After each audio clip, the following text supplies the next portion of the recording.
하나님의 말씀 사무엘상 6장 1절로 18절 말씀입니다. 함께 봉독하겠습니다. 여호와의 궤가 블레셋 사람들의 지방에 있는지 7달이라. 블레셋 사람들이 제사장들과 복술자들을 불러서 이르되 우리가 여호와의 궤를 어떻게 할까? 그것을 어떻게 그 있던 곳으로 보낼 것인가 우리에게 가르치라. 그들이 이르되 이스라엘 신의 궤를 보내려거든 거저 보내지 말고 그에게 속건제를 드려야 할지니라. 그리하면 병도 낫고 그의 손을 너희에게서 옮기지 아니하는 이유도 알리라 하니, 그들이 이르되 무엇으로 그에게 드릴 속건제를 삼을까 하니, 이르되 블레셋 사람의 방백의 수요대로 금 독종 5과 금쥐 5마리라 하니니 너희와 너희 통치자에게 내린 재앙이 같음이니라. 그러므로 너희는 너희의 독한 종기의 형상과 땅을 해롭게 하는 쥐의 형상을 만들어 이스라엘 신께 영광을 돌리라. 그가 혹 그의 손을 너희와 너희의 신들과 너희 땅에서 가볍게 하실까 하노라. 애굽인과 바로가 그들의 마음을 완악하게 한 것 같이 어찌하여 너희가 너희의 마음을 완악하게 하겠느냐. 그가 그들 중에서 내린 그들이 백성을 가게 함으로 백성이 떠나지 아니하였느냐. 그러므로 새 수레를 하나 만들고 멍에를 메어보지 아니한 젖나는 소 2마리를 끌어다가 소의 수레를 메우고 그 송아지들은 떼어 집으로 돌려보내고 여호와의 궤를 가져다가 수레에 싣고 속건제로 드릴 금으로 만든 물건들은 상자에 담아 궤 곁에 두고 그것을 보내어 가게 하고, 보고 있다가 만일 걔가 그 본 지역 길로 올라가서 베세메스로 가면 이 큰 재앙은 그가 우리에게 내린 것이요 그렇지 아니하면 우리를 친 것이 그의 손이 아니요 우연히 당한 것인 줄 알리라 하니라. 그 사람들이 그같이 하여 젖나는 소 2를 끌어다가 수레를 메우고 송아지들은 집에 가두고 여호와의 궤와 및 금지와 그들의 독종의 형상을 담은 상자를 수레 위에 실으니, 암소가 베세메스 길로 바로 행하여 대례로 가며 갈 때에 울고 좌로나 치우치지 아니하였고, 블레셋 방백들은 베세메스 경계선까지 따라가니라. 베세메스 사람들이 골짜기에서 밀을 베다가 눈을 들어 궤를 보고 그 본 것을 기뻐하더니, 수레가 베세메스 사람 여호수아의 밭 큰 돌 있는 곳에 이르러 선지라. 무리가 수레의 나무를 패고 그 암소들을 번제물로 여호와께 드리고, 레위인은 여호와의 궤와 그 궤와 함께 있는 금보물 담긴 상자를 내려다가 큰 돌 위에 두매 그날 베세메스 사람들이 여호와께 번제와 다른 제사를 드리니라. 블레셋 5방백이 이것을 보고 그날에 에그론으로 돌아갔더라. 블레셋 사람이 여호와께 속건제물로 드린 금독종은 이러하니, 아스돗을 위하여 하나요, 가사를 위하여 하나요, 아스글론을 위하여 하나요, 가드를 위하여 하나요, 에그론을 위하여 하나이며, 드린 바 금쥐들은 견고한 성읍에서부터 시골의 마을에까지, 그리고 사람들이 여호와의 궤를 놓은 큰 돌에 이르기까지 5방백들에게 속한 블레셋 사람들의 모든 성읍들의 수대로였더라. 그 돌은 베세메스 사람 여호수아의 밭에 오늘까지 있더라. 아멘. 하나님은 과거에도 그러셨지만 지금 우리 시대에도 말씀으로 하나님께서 하나님이 하실 일을 우리에게 직접 알려주십니다. 우리의 인생은 하나님의 도구가 되어질 때, 하나님 앞에 쓰임 받을 때 최고로 행복한 인생이 되어집니다. 뿐만 아니라 하나님도 우리를 하나님의 도구로 사용하시기를 기뻐하십니다. 근데 하나님이 우리를 하나님의 도구로 사용하시고자 할 때 하나님께서 우리를 통하여서 하나님이 하실 일을 우리에게 알려주셔야 되는데, 그 하나님이 하실 일을 알려주시는 방법이 곧 하나님의 말씀입니다. 그래서 정말로 우리가 하나님 앞에 쓰임받고 하나님 앞에 쓰임받으면서 하나님 주시는 응답과 축복을 받아 누리려고 하면은 우리가 말씀 속에 거하는 삶을 살아야 됩니다. 말씀 속에 거하는 삶. 우리의 삶이 말씀의 흐름 속에 있으면 하나님은 그 하나님의 말씀을 성취시키시면서 우리를 통하여서 하나님의 일을 행하시고 우리를 축복하십니다. 그리고 또 하나님이 우리와 함께 하시는 방법 또한 하나님의 말씀입니다. 하나님이 우리와 다르게 함께 하시는 것이 아니라 말씀으로 함께 하십니다. 하나님이 성령으로 우리와 함께 하시는데, 그 성령께서 하시는 일이 예수님께서 하신 말씀을 우리에게 가르쳐 주시고 또 예수님께서 하신 말씀, 그 모든 말씀을 우리에게 생각나게 하신다라고 성경은 말씀합니다. 요한복음 10장 26절에 보혜사 곧 아버지께서 내 이름으로 보내실 성령, 그가 너희에게 모든 것을 가르치시고 내가 너희에게 말한 모든 것을 생각나게 하시리라. 성령 하나님이 나와 함께 하시는데, 진짜로 성령 하나님이 나와 함께 하시면은 내 속에서 하나님의 말씀이 생각나고 하나님의 말씀이 또 성취되어지는 줄로 믿습니다. 그래서 말씀으로 하나님이 함께 하시고 말씀으로 하나님께서 지금도 우리에게 하실 일을 세밀하게 알려주십니다. 그런데 구약시대에는 하나님께서 성전에서 하나님의 백성들을 만나주셨습니다. 성전이 있기 전에는 성막에서 하나님께서 언약 백성들을 만나주셨습니다. 성전이나 성막에서 하나님께서 언약 백성들을 만나주신 이유는 그 성막 안에 지성소에 언약궤가 있기 때문입니다. 하나님은 성전이나 성막 안에 있는 그 언약궤가 있는 지성소에서 자기 백성들을 만나주셨습니다. 언약궤가 있는 지성소에서 자기 백성들을 만나주셨다는 말은 장차 그리스도를 통하여서 우리를 만나주실 것을, 그리스도가 하나님 만나는 길이 되어주실 것을 약속하고 계시는 그런 말씀입니다. 언약궤 안에는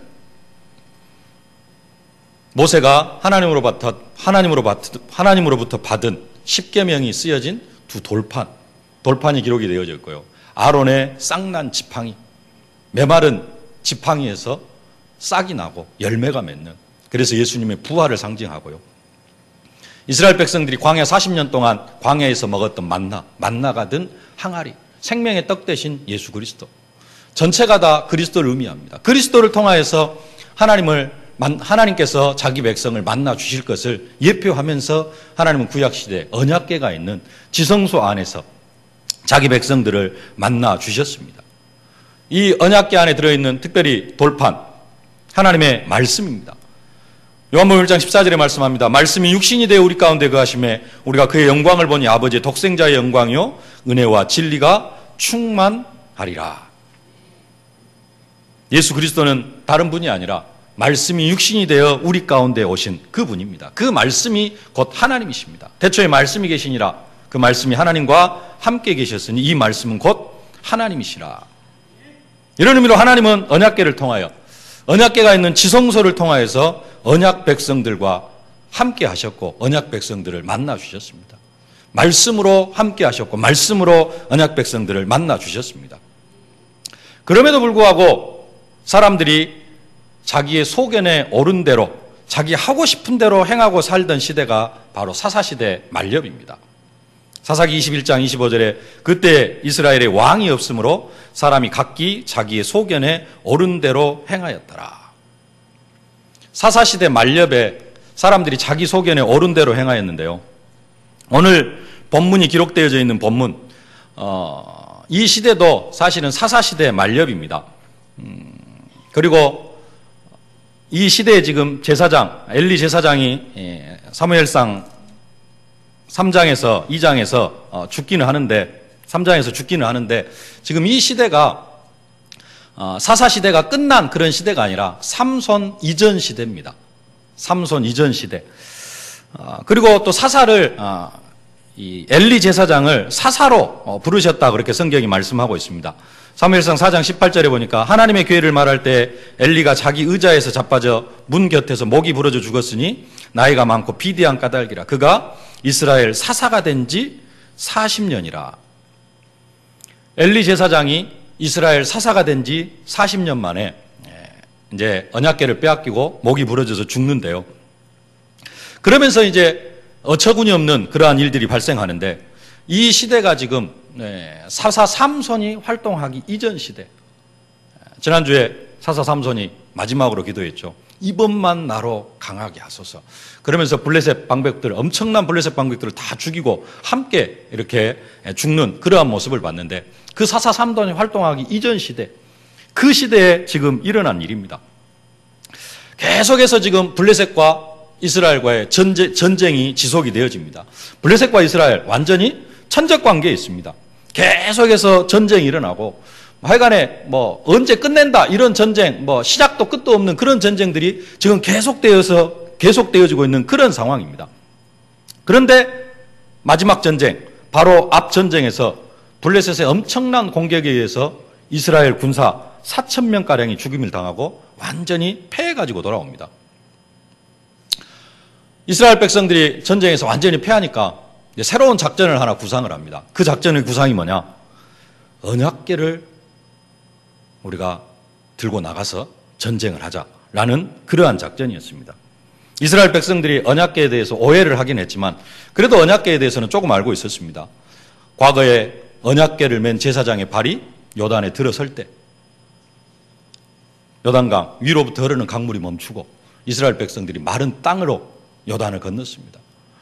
언약궤를 맨 제사장들이 제일로 앞에 서고 그 뒤에 모든 이스라엘 백성들이 뒤에 따르면서 하루에 한 바퀴씩 여리고성을 들고 일곱째 날 여리고성 7바퀴를 돌 때 여리고성이 완전히 무너져 내리는 그런 응답을 체험을 했습니다. 언약궤에 뭔가 있다. 언약궤가 앞장서서 나가면은 요단도 갈라지고 여리고도 무너졌다. 우리가 이 앞번 전쟁에서 블레셋에 완전히 패해가지고 4,000명이나 우리 군사가 죽었는데 언약궤를 들고 나가면은 뭔가 이길 수도 있다. 이런 구상을 세운 것입니다. 그래가지고 이스라엘 백성들이 언약궤를 들고 이렇게 전쟁터에 나갑니다. 이 사실을 이스라엘 백성들이 알고 이스라엘 백성들은 사기가 진천되어지고요. 블레셋 군사들도 알았습니다. 블레셋 군사들도 이 언약궤의 의미를 대충은 다 알고 있습니다. 그래서 사무엘상 4장 4절로 8절에 보면은 여호와의 언약궤가 진에 들어올 때 온 이스라엘이 큰 소리로 외치며 땅이 울린지라 블레셋 사람이 그 외치는 소리를 듣고 가로되 히브리진에서 큰 소리로 외침은 어찌 됨이냐 하다가 여호와의 궤가 진에 들어온 줄 깨달은지라 블레셋 사람이 두려워하여 가로되 신이 진에 이르렀도다 하고 또 가로되 우리에게 화로다 전일에는 이런 일이 없었도다 우리에게 화로다 누가 우리를 이 능한 신들의 손에서 건지리요 그들은 광야에서 여러 가지 재앙으로 애굽인을 친 신들이니라. 애굽 사람들, 블레셋 사람들도 잘 알고 있습니다. 과거에 이 언약궤가 있을 때 이스라엘 백성들이 어떤 승리가 임했는지. 그래서 블레셋 사람들도 두려워합니다. 이제는 우리가 망하게 됐다. 화로다. 광야에서 여러 가지 재앙으로 애굽을 쳤는데 그 애굽을 친 신이 이제는 언약궤가 들어왔기 때문에 우리도 쳐서 우리도 완전히 멸망을 당할 것이다. 이렇게 기가 팍 죽는데 근데 거기에서 그치질 않습니다. 블레셋 사람들이 이야기를 합니다. 스스로 독려를 하기를 시작을 합니다. 이렇게 되면 어차피 죽을 건데 마지막으로 대장부답게 한번 싸워보고 죽자. 이런 결단을 내립니다. 그래서 4장 9절에 보니까 너희 블레셋 사람들아 강하게 되며 대장부가 되어라. 너희 히브리 사람의 종이 되기를 그들이 너희의 종이 된 것 같이 말고 대장부같이 되어 싸우라. 조금 전까지 기가 팍 꺾여 있다가 스스로 이제 강하게 하자 해가지고는 블레셋 사람들이 스스로 강하게 되어집니다. 그 결과 이스라엘 백성들이 언약궤를 들고 전쟁에 나갔는데요. 이스라엘 백성들이 참패를 합니다. 앞에 전쟁에서는 4,000명가량이 죽었는데 언약궤 끌고 나가가지고 그 전쟁에서 군사 3만 명이 죽음을 당합니다. 그 정도로 끝나는 것이 아니라 언약궤 빼앗기고 대제사장의 두 아들 홈리와 비느하스가 전쟁터에서 죽고 이 소식을 전해들은 엘리 제사장 두 아들이 죽었다라는 그 소식보다도 언약궤를 빼앗겼다라는 그 소식을 듣고 의자에 앉아있다가 뒤로 넘어지면서 목이 부러져가지고 죽습니다. 비느하스의 아내가 아들을 낳다가 또 죽고요. 그러면서 하는 말이 하나님의 영광이 이스라엘에서 떠났다. 그러면서 완전히 한 가문이 망하고 멸망을 당하고 이스라엘이 전쟁에서 완전히 패하는 그러한 결과가 임하게 되어집니다. 이것 때문에 이스라엘에게 엄청난 영광도 떠나고 엄청난 전쟁의 패배가 닥치는데요. 더 큰 문제는 어디에 생겨나느냐?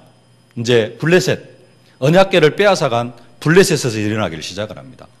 블레셋 사람들이 하나님의 언약궤를 가지고 아스돗이라는 지방에 이릅니다. 아스돗은 그들이 섬기는 다곤 신을 섬기는데 다곤 신을 섬기는 신전이 있는 그러한 동네입니다.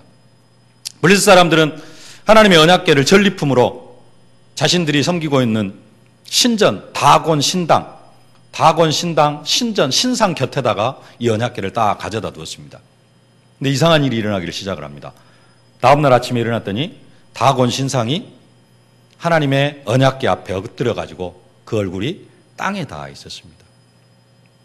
다시 그것을 이렇게 세워놨더니 그 다음날 아침에 가보니까 그 다음날 아침에 다시 얼굴이 땅에 엎드려져 있고 목이 부러져 있고 팔이나 다리는 문지방에 가 있고 앞에는 몸통만 이렇게 동그랗게 남아있는 그런 일들이 일어나고요. 그런 정도로 끝나는 것이 아니라 하나님의 신전이 있던 그 아수도 지방에 독한 종기의 재앙으로 하나님께서 그 지역을 쳐가지고 성경에 보니까 그 지역이 완전히 망하게 되어지는 그런 저주와 재앙이 임하기 시작을 합니다.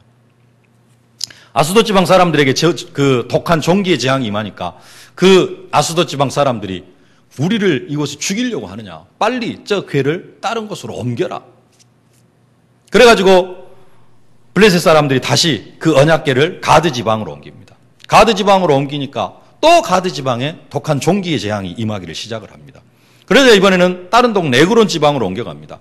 언약궤가 거쳐간 지방마다 독한 종기로 많은 사람들이 죽어가고 많은 사람들이 이 독한 종기의 재앙으로 고통을 당하게 됩니다. 사무엘상 5장 12절에 보니까 죽지 아니한 사람들은 독한 종기로 치심을 당해 성읍의 부르짖음이 하늘에 사무쳤더라. 많은 사람들이 죽임을 당하고 많은 사람들이 고통 가운데 하나님 앞에 부르짖는 그런 일들이 일어나기를 시작을 합니다. 이렇게 7달 동안 있다가 오늘 본문 내용인데요. 블레셋 사람들이 이제는 계속해서 자기 땅에 자기 나라에 재앙이 임하니까 이 언약궤를 이스라엘로 돌려보낼 것을 결정을 합니다. 그냥 돌려보내는 것이 아니라 진짜로 이게 자기들에게 임한 이 재앙이 여호와께로 그 언약궤의 주인이신 여호와께로 임한 것인지 아닌지 그것도 좀 한번 확인해 봐야 되고요. 그리고 정말로 이게 여호와께로부터 임한 것이라면은 그냥 돌려보내는 것이 아니라 하나님 앞에 속건제를 드려가지고 우리의 질병도 좀 치유되어지고 이렇게 확신을 하기 위해서 확인도 해볼 겸 해가지고 하나의 계획을 세우는데요. 그게 뭐냐? 멍에를 메어보지 아니한 새끼가 딸린 그냥 새끼가 아니라 지금도 젖을 먹이고 있는 그런 암소 2마리를 선택을 합니다. 멍에를 메보지 않았다. 다른 말로 하면 수레를 한 번도 끌어보지 아니한 수레를 끌어본 경험이 없는 그런 암소입니다. 수레를 끌어보지 못한 소들은 보통 수레를 끌으려고 하면은 그냥 끌 수가 없습니다. 소가 할 일 없어서 수레를 끌겠습니까? 예. 아무리 끌려고도 안 끕니다. 그러니까 수레를 끌려고 하면 어떻게 합니까? 우리가 보통 코를 뚫잖아요. 코를 뚫어가지고 콧줄을 해가지고 그걸 자꾸 끌고 가면은 코가 아프니까 어쩔 수 없이 수레를 끌고 가는 겁니다. 근데 이 암소들은 수레를 끌어본 경험이 없어요. 소도 코를 뚫어본 경험도 없습니다. 그런 암소 2마리를 선택을 했습니다. 그런데 이 소들은 또 거기다가 젖을 먹이는 새끼가 있는 그런 소들입니다. 송아지들은 떼어서 집으로 돌려보냈다라고 성경이 그렇게 기록하고 있습니다. 이런 상황에서 수레를 끌려고 하면 어떻게 할까요? 100% 수레를 뒤에다 달려놓으면 소들은 자기들의 새끼들이 있는 집으로 방향을 향하게 되어져 있습니다. 근데 이렇게 해놓고 이 소들이 수레를 끌고 베세메스 지역으로 향하면은 지금까지 블레셋 5지방에 임한 재앙이 여호와로부터 임한 재앙인 줄을 알고 그렇지 않으면은 이 재앙이 우연히 우리에게 임한 재앙이다. 이렇게 확신을 하겠다라는 것입니다. 우리 9절 말씀, 오늘 본문 9절 말씀 함께 봉독하겠습니다. 보고 있다가 만일 궤가 그 본 지역 길로 올라가서 베세메스로 가면 이 큰 재앙은 그가 우리에게 내린 것이요 그렇지 아니하면 우리를 친 것이 그의 손이 아니요 우연히 당한 것인 줄 알리라 하니라. 아멘. 이렇게 실험을 했는데 그 실험의 결과가 오늘 12절에 나와 있습니다. 12절 말씀 함께 봉독하겠습니다. 암소가 베세메스 길로 바로 행하여 대로로 가며 갈 때에 울고 좌로로 치우치지 아니하였고 블레셋 방백들은 베세메스 경계선까지 따라가니라. 암소가 베세메스 길로 바로 행하며 대로로 갔다. 바른 길로 들어섰다라는 말씀입니다. 베세메스 길로 갔다 그러는데요. 베세메스는 블레셋 에그론, 에그론이라는 그 성읍으로부터 약 동남쪽으로 16km 떨어진 곳에 위치한 그 이스라엘의 성읍입니다. 에그론에서 한 40마일, 16km가량 떨어진 이스라엘의 성읍. 이 암소들은 새끼를 떼어놓고 있는 그 자기 집으로 가는 것이 아니라 처음부터 베세메스 길을 택하여서 수레를 계속해서 끌고 갑니다. 본성대로 하면 어디로 가야 되느냐? 자기 새끼들이 있는 집으로 가야 됩니다. 수레를 한 번도 끌어보지 못한 그 소들이 뒤에다가 수레를 싣고 그 수레에다가 수레를 끌게 하고 그 수레에다가 언약궤를 실어놨습니다. 그리고 하나님 앞에 드릴 속건 제물도 함께 실어놨습니다. 그리고 수레를 그냥 앞에서 끄는 사람도 없는데 그냥 놔뒀는데 이 소들이 어디로 가냐? 베세메스 길로 향하여 곧바로 길을 선택을 했다라는 겁니다. 그런데 갈 때 또 소가 울었다 그렇게 표현을 합니다. 소가 자기 본능을 따라서 가면은 새끼들이 있는 데로 가서 젖을 먹여야 되는데 자기 본능대로 가지를 못하고 뭔가 이끌려가니까 하나님에 의해서 이끌려가니까 소가 자기 새끼들을 생각하면서 울게 되어지는 그런 것입니다. 그리고 갈 때 보니까 좌로나 우로 치우치지 아니하였다 그렇게 성경은 말씀합니다.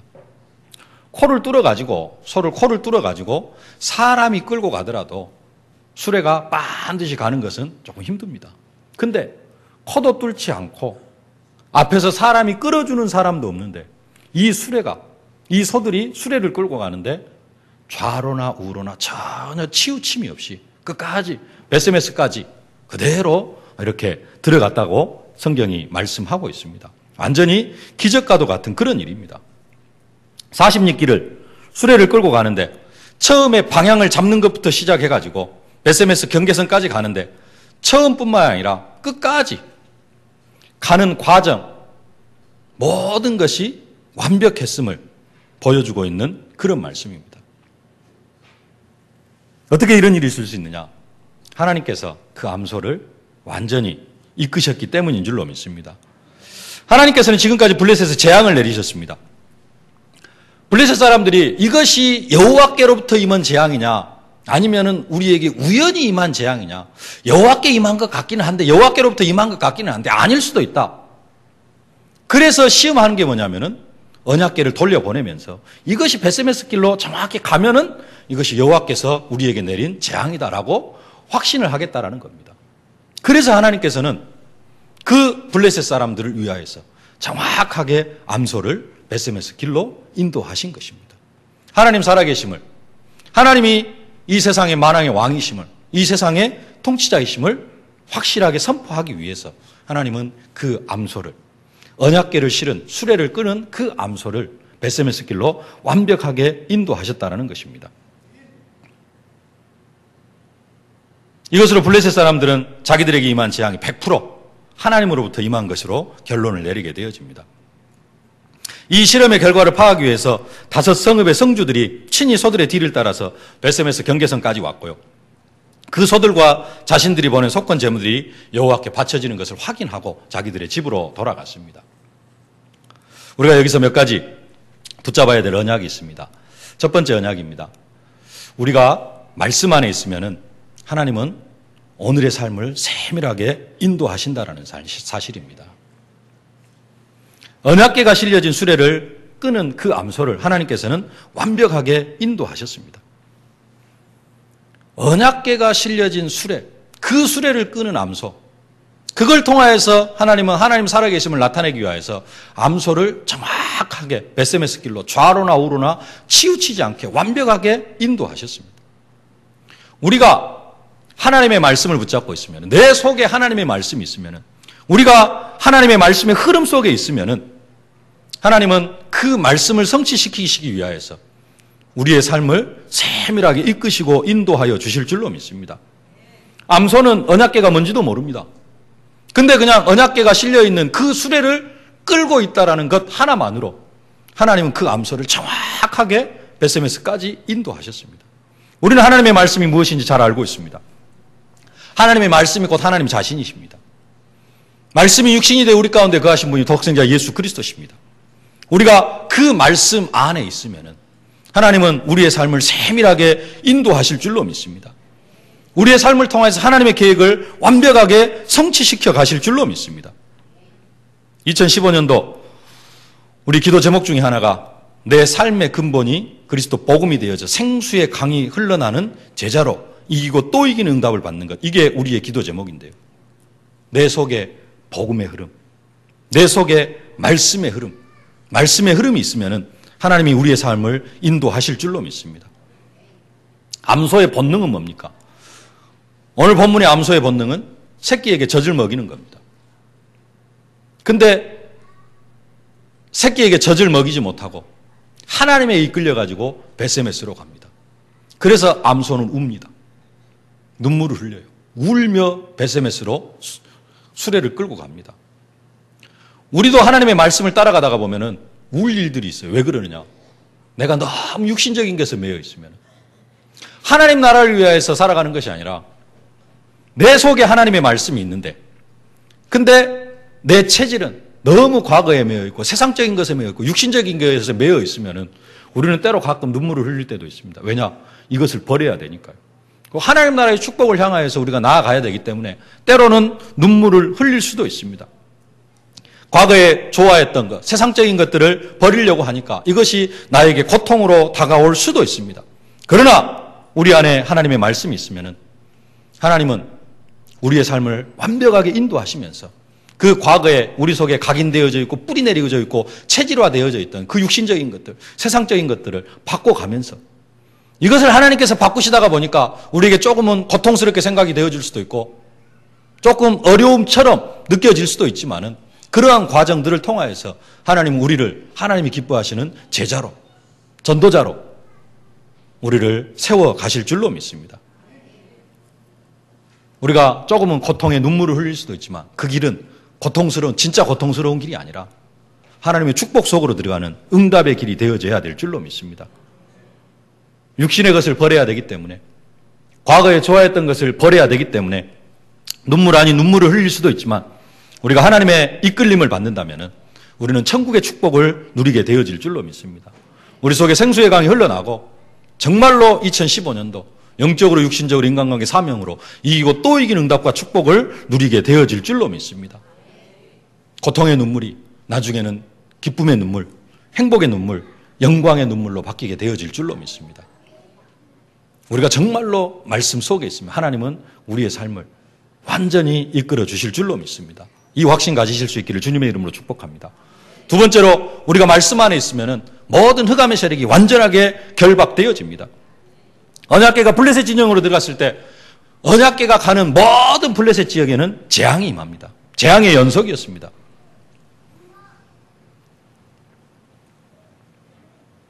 사무엘상 5장에는 독종의 재앙만 나와 있는데 사실은 쥐들까지 들끓었습니다. 쥐들까지 들끓어가지고요. 블레셋 사람들이 계속해서 고통을 당합니다. 오늘 4절 5절 말씀 함께 봉독하겠습니다.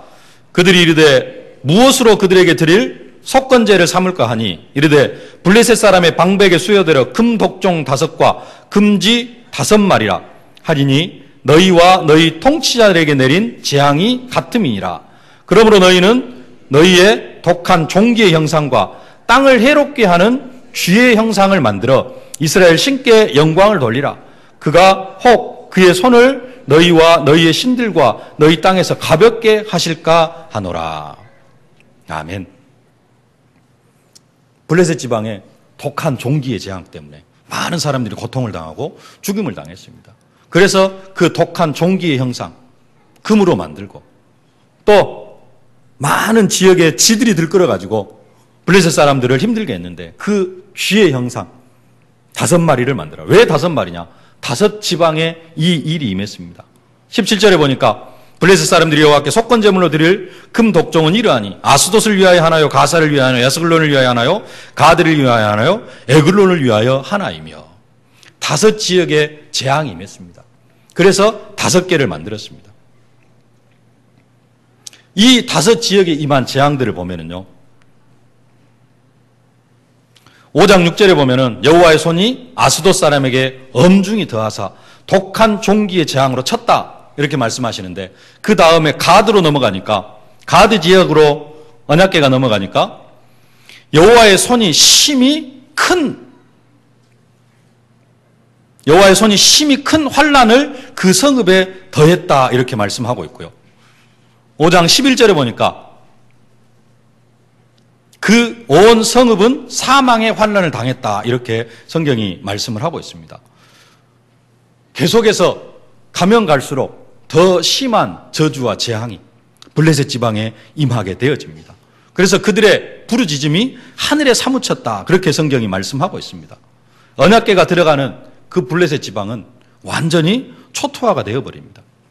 단순하게 블레셋 땅에 임한 재앙이 아니라 무상문화, 귀신문화에 내린 하나님의 재앙이었습니다. 결론은 이렇습니다만 가장 처음에 아까도 말씀드렸습니다만 언약궤를 다곤 신전 앞에다가 다곤 신상 앞에다 갖다 놓으니까요. 다곤 신상이 머리를 굽으려가지고 언약궤 앞에 머리를 굽으려가지고 이마를 땅에다 대고 있고 둘째 날에는 완전히 이게 이제 분해가 되어져 가지고 머리는 땅에 엎드려서 이마가 땅에 닿았고 이제 완전히 분해되고 팔 다리는 문지방에 가 있고 몸뚱이만 남아있는 이게 무엇입니까? 언약궤가 가는 현장 속에 흑암 문화를 완전히 굴복시키는 하나님의 능력의 역사인 줄로 믿습니다. 동일하게 우리 안에 하나님의 말씀이 있으면 우리가 가는 곳곳마다 흑암의 세력이 결박되어지는 줄로 믿습니다. 지금도 동일하게 하나님의 말씀이 들어가는 곳에 흑암이 견딜 수 없게 되어진다는 사실입니다. 우리가 말씀 속에 있으면 우리가 가는 곳마다 흑암이 결박되어지고 그 현장에 하나님의 나라가 임하게 되는 것입니다. 그래서 정말로 우리는 이 말씀 속으로 들어가야 되고 복음의 흐름 속으로 들어가야 될 줄로 믿습니다. 말씀 안에서 정말로 흑암이 결박되어지는 그런 응답과 축복을 누리실 수 있기를 주님의 이름으로 축복합니다. 세 번째는 기도 제목인데요. 정말로 우리 안에 있는 말씀이 생수의 강물로 흐르게 하소서.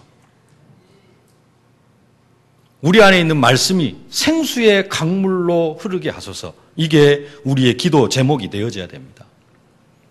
하나님의 말씀이 어떻게 흘러야 되느냐? 강물처럼 내 안에서 흘러가야 됩니다.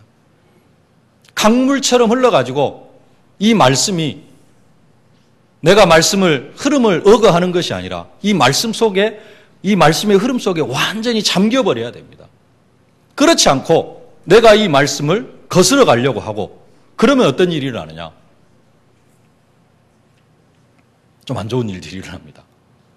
말씀에 완전히 잠기고 이 말씀의 흐름 속으로 들어가야 되는데 말씀을 거슬러 가려고 하고 말씀에다가 내가 좀 다른 것을 넣고 그러면은요 우리에게도 문제가 생겨요. 언약궤, 능력이 있는 언약궤입니다. 근데 이스라엘 백성들이 처음에 무슨 생각을 했죠? 자기 생각대로. 그 시대에는 하나님의 말씀이 희귀하여 이상이 흔히 보이지 않는 그런 시대였습니다. 하나님께서 언약궤를 통하여서 역사하지 않는 그런 시대였습니다. 근데 이 이스라엘 백성들이 자기들 생각을 가지고 언약궤 가지고 나아가면은 될 수 있겠다. 이게 뭐냐? 하나님의 계획이 아닙니다. 이것은 인본주의적인 생각입니다. 그래가지고 언약궤를 들고 전쟁터에 나갑니다. 그 결과가 어떻게 됐습니까? 뭔가 맞는 것 같은데 진짜로 하나님의 계획이 아니라 언약궤를 이용한 것입니다. 자기의 목적과 수단을 이루기 위해서 언약궤를 이용했어요. 우리가 진짜로 하나님의 말씀 속으로 들어가는 게 아니라 가끔 하나님의 말씀을 이용을 합니다.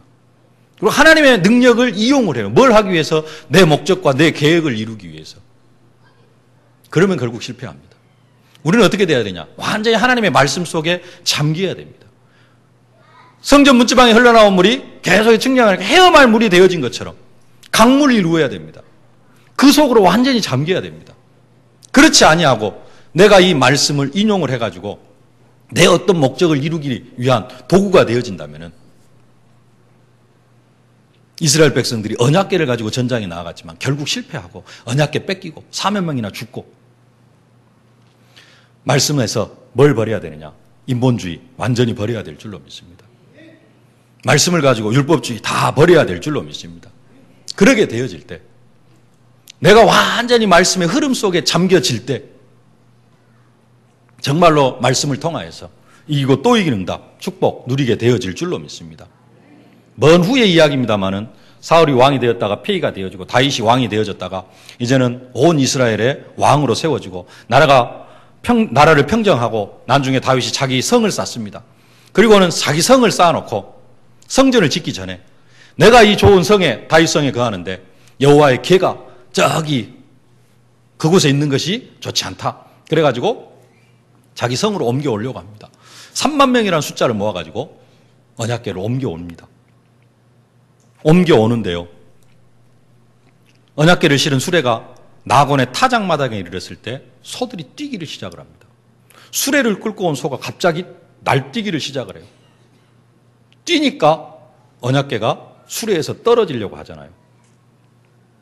그때 웃사라는 사람이 언약궤가 떨어지면 안 되잖아요. 떨어져가지고 바닥에 이렇게 떨어지면 안 되겠잖아요. 그래서 인간적인 생각으로 언약궤를 딱 붙잡았습니다. 수레에서 떨어지지 않도록. 성경이 이렇게 말씀합니다. 여호와 하나님이 웃사가 잘못함으로 말미암아 진노하사 그를 그곳에서 치시니 그가 거기 하나님의 궤 곁에서 죽으니라. 인간적인 생각으로는 언약궤가 수레에서 떨어지려고 하면 잡는 것이 인간적인 생각입니다. 근데 그게 하나님의 방법은 아니라는 겁니다. 언약궤는 누가 책임지시느냐? 하나님께서 책임지십니다. 인간적인 생각으로, 윤리적인 생각으로 떨어지는데 잡는 건 당연한 거잖아요. 근데 하나님은 웃사가 잘못함으로 그를 치셨다라고 말씀합니다. 하나님의 말씀은 이러한데 우리의 윤리적인 생각들이, 우리의 인간적인 생각들이 많이 결부가 되어질 수가 있습니다. 어쩔 수 없는, 우리는 이것까지도 완전히 버려야 될 줄로 믿습니다. 지극히 인간적인 생각이 언약궤를 잡았는데 죽어요. 내가 볼 때는 정말로 맞는 것 같은데 진짜 하나님의 말씀은 그게 아닌 것들이 있거든요. 그래서 우리가 기도 제목이 뭐가 되어야 되냐? 정말로 내가 내 안에 있는 이 말씀이 생수의 강처럼 흘러나서 내가 그 흐름 속에 완전히 잠기게 하여 주옵소서. 여기에 내 인간적인 생각, 내 육신적인 생각이 완전히 배제되어지게 하여 주시옵시고 오직 말씀으로 충만하게 하여 주옵소서. 이것이 우리의 기도 제목이 되어져야 될 줄로 믿습니다. 말씀을 맺겠습니다. 오늘 메시지 제목이 암소를 이끄신 하나님 그랬는데요. 왜 하나님께서 암소를 이끄셨습니까? 이 암소는 언약궤가 실린 수레를 끌고 있습니다. 언약궤가 실려있는 수레를 암소가 끌고 있기 때문에 또 그 암소를 누가 지켜보고 있느냐? 블레셋 5방백들이 지켜보고 있습니다. 하나님은 그래서 그 암소를 끌고 가십니다. 하나님 우리에게 시간 매주 또 매일 우리에게 성취될 언약의 말씀을 주십니다. 우리 속에 그 하나님의 말씀이 딱 심겨져 있으면 우리가 또 계속해서 말씀이 나오기 때문에 그 말씀의 흐름 속에 있으면 하나님은 이 말씀 성취를 위하여서 우리의 삶을 이끌어 주시고 우리가 다른 길로 빠지려고 하면 또 우리를 이끌어 주시고 좌로나 우로나 치우치지 않게 베세메스까지 향하여서 끝까지 암소를 인도하셨던 것처럼 우리 2015년도 이기고 또 이기는 응답, 영적으로 육신적으로 인간관계 사명으로 이기고 또 이기는 응답 속으로 들어갈 수 있도록 우리 안에 정말로 생수의 강이 흘러넘쳐날 수 있도록 그래서 재창조의 축복을 누리고 정말로 열매 맺는 제자로 승리할 수 있도록 하나님께서 우리의 삶을 그 목적으로 쭉 이끌어 가실 줄로 믿습니다. 암소를 이끄신 그 하나님께서 말씀을 언약으로 붙잡고 있는 복음의 흐름 속에 있는 우리들의 삶을 완벽하게 세밀하게 이끌어 주실 줄로 믿습니다. 이 확신 가지고 올 한 해 믿음으로 승리하실 수 있기를 주님의 이름으로 축복합니다. 살아계신 아버지 하나님, 은혜와 사랑을 진심으로 감사를 드립니다. 하나님 오늘도 우리에게 말씀을 허락하여 주심을 진심으로 감사를 드립니다. 말씀을 우리의 심령 속에, 말씀을 나의 영혼 속에 담을 때 하나님께서 나의 삶을 이끌어 주실 줄로 믿습니다. 내가 말씀의 흐름 속으로 들어갈 때 하나님께서 나의 삶을 세밀하게 이끌어 주시사 이기고 또 이기는 응답과 축복을 누리게 하실 줄로 믿습니다. 이 응답과 축복을 최고로 누리는 2015년도가 되어줄 수 있도록 은혜로 함께하여 주옵소서. 예수님의 이름으로 기도하옵나이다.